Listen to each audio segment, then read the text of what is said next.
Houston, we have a problem.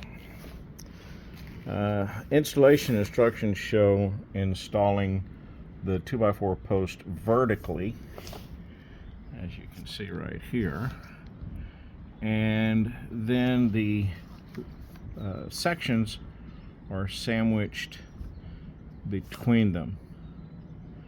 So when you look at the 2x4s placed vertically and the fence section, you end up with just over 33 inches.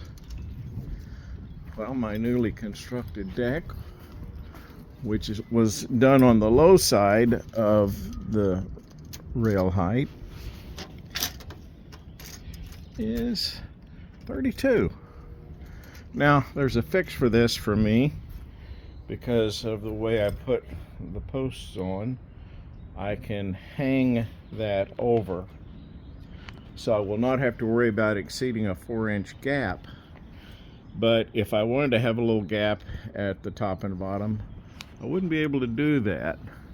Unfortunately, because of the way I received and ordered and received these, I didn't have access to the installation or dimensions, which is one of the problems under the Home Depot Siege program. Is sometimes you have very, very minimal description, so sometimes it's a guess. In this case, I'll be able to make it work here, but not some of the other places I was going to put this. So I just thought I'd bring that up.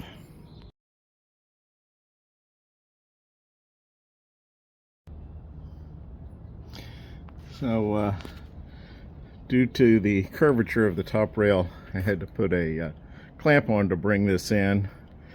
And it looks okay. So now what I'll do is I'll cut and attach the hog wire, and that will give me the spacing down to the bottom one. I'm just going to build this in place instead of trying to pre-install anything. Seems the safest way with this setup.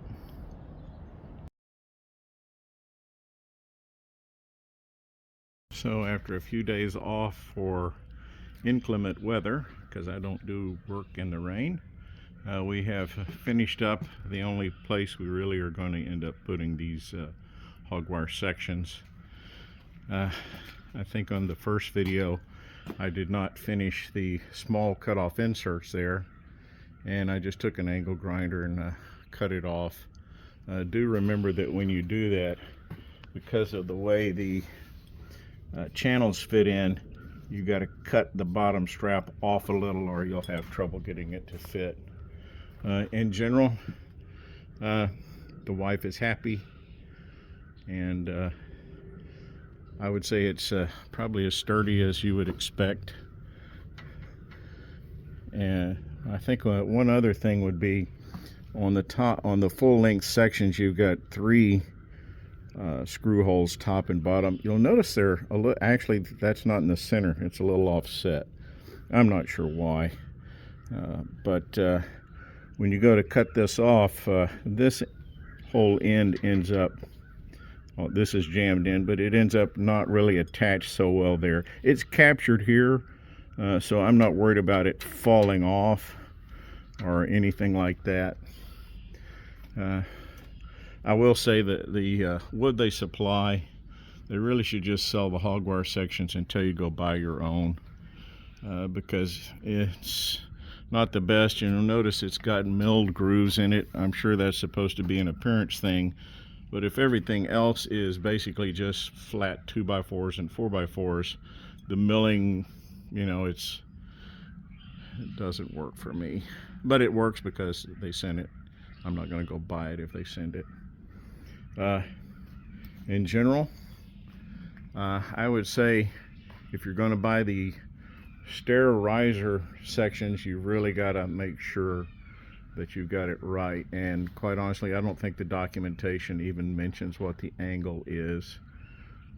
And the problem is, I've seen a lot of stairs that are a little off one way or the other, and that can certainly throw off the vertical alignment of the hog wire. But these guys went in okay. I thought about, although I mentioned in the first video that the top and bottom 2x4s are shown vertically mounted.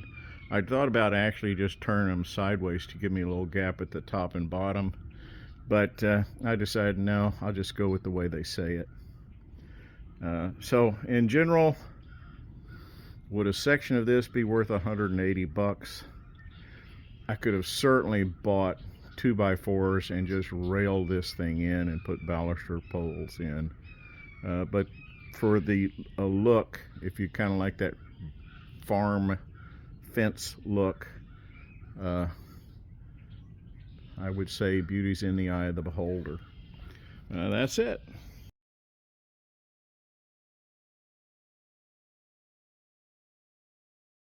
But as you can see, when it's sitting on the stair tread, it is just a touch off. Now that's because due to handicap access, this has a 7/15 run and rise. So although these are fairly nice, they're out of 3 stairways, it only works on the one where we don't need it.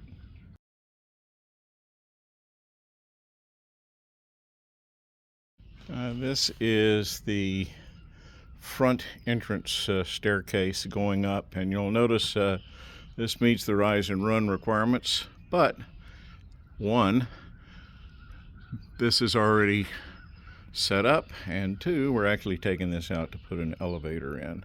So even though it would fit, we don't need it here.